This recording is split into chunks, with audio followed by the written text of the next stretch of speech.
Efecto fotoeléctrico, segunda etapa. Presentado por Michael Jara López, Natalie Fajardo Osma. Dirigido a la profesora Patricia Abdelrahim. Objetivo general de la práctica. Analizar los conceptos del efecto fotoeléctrico mediante el desarrollo de la práctica de laboratorio. Objetivos específicos.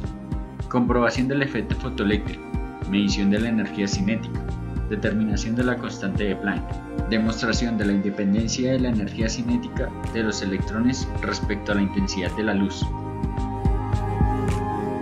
En la práctica es importante tener en cuenta los fundamentos.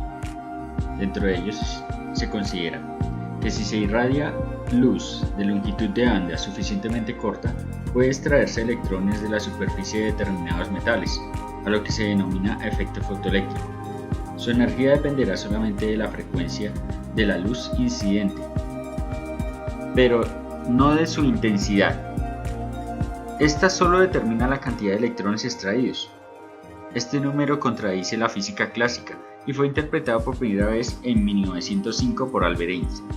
Él supuso que la luz consiste en un haz de partículas, los llamados fotones, cuya energía es proporcional a la frecuencia. A continuación presentaremos los equipos de la práctica laboratorio. Dentro de los equipos de laboratorio tenemos la fuente de alimentación de 220 voltios, la lámpara de mercurio de alta presión, el diafragma de iris, el lente de 100 milímetros, la rueda de filtros con filtros de interferencia, la celda fotoeléctrica, nuestro circuito amplificador con su capacitor. Y por último tenemos el multímetro para nuestra muestra. En el multímetro ubicamos en la parte superior la medida en valor de tensión. Ubicamos el rango de 1 voltio. En la parte superior se va a visualizar el rango de 0 a 1 voltio. Conectamos el polo negativo al multímetro, el polo positivo, y procedemos a hacer la descarga del capacitor hasta que el valor de tensión sea de 0 voltios.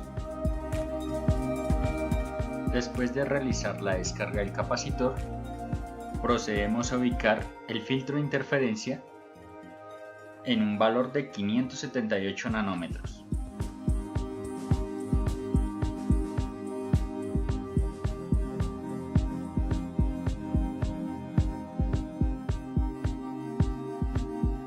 Este valor corresponde a una intensidad de luz amarilla. Descargamos el capacitor nuevamente para tomar la lectura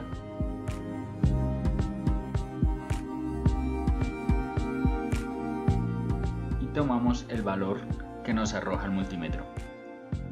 En este caso, 0.59 voltios. Procedemos a tomar nota del valor en la tabla de valores. Continuando con nuestras muestras, ubicamos el filtro de interferencia en un valor de 546 nanómetros.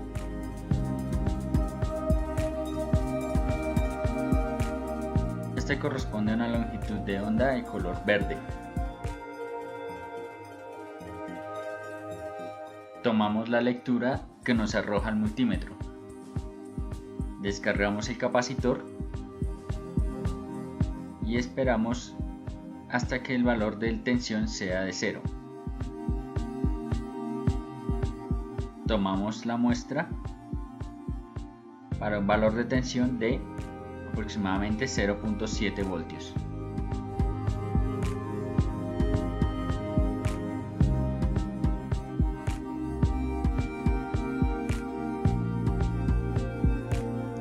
Continuando con nuestra muestra de datos, ubicamos el filtro de interferencia en un valor de 436 nanómetros,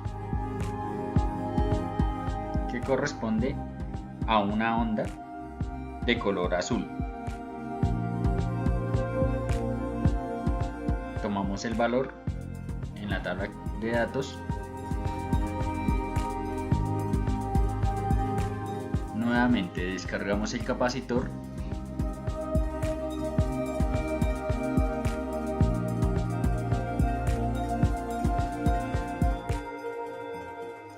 y procedemos a ubicar el multímetro en la posición de 3 voltios. El valor se visualizará en la parte inferior con un valor de 0 a 3 voltios.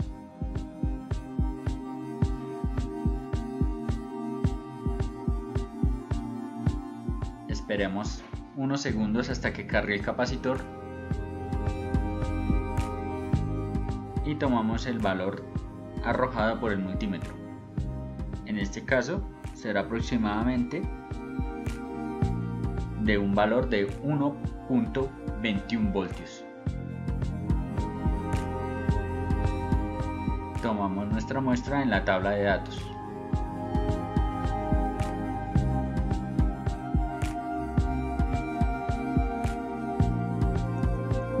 Continuando con nuestra muestra de datos, esta vez ubicamos el filtro de interferencia en un valor de 405 nanómetros.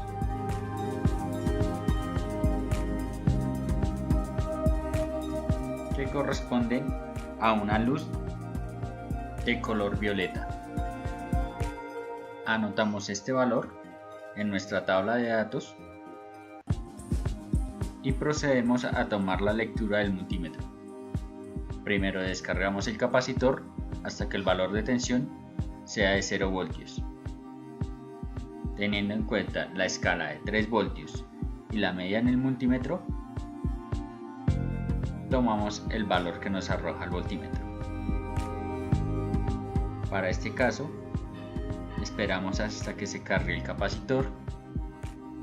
La lectura que nos arroja es de 1.35 voltios.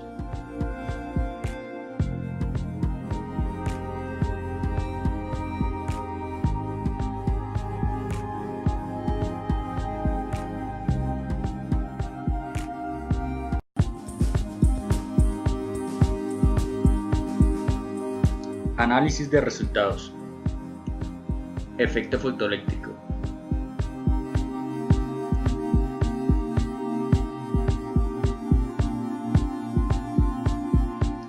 Para tener una mayor exactitud en el cálculo de la constante de Planck, realizamos la medida de tensión 5 veces para las diferentes longitudes de onda.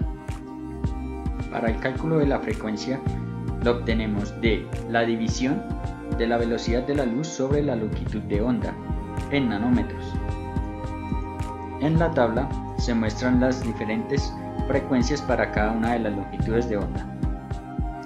En la tabla también obtenemos el error para cada una de las medidas de tensión de acuerdo a la longitud de onda. Este error es comparado con un valor teórico de la práctica de laboratorio. A continuación, observamos la gráfica de tensión versus la frecuencia. En ella observamos las 5 medidas de tensión realizadas en la práctica, de las cuales obtenemos una línea de tendencia, que sería la pendiente. Este valor nos permite considerar la constante de Planck. Primero, obtenemos la pendiente tomando 2 puntos de la línea de tendencia. Este valor nos da en tensión sobre la frecuencia. Para pasarlo a julios por segundos, lo multiplicamos por una constante 1.6 por 10 a la menos 19. De esta forma obtenemos la constante de Planck. Para determinar si este valor que nos dio es aproximado o qué tanto es su diferencia con respecto a la constante de Planck original, obtenemos el error, que para nuestro caso es un error que equivale al 12%.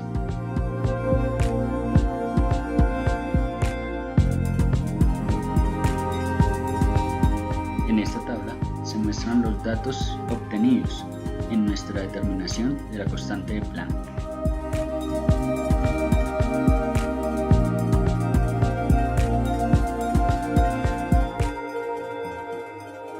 Para obtener la energía de Planck, dicha energía la obtenemos de la constante de Planck que hemos determinado por la velocidad de la luz Todo ello sobre la longitud de onda. En esta tabla obtenemos la energía de Planck para cada una de las diferentes longitudes de onda.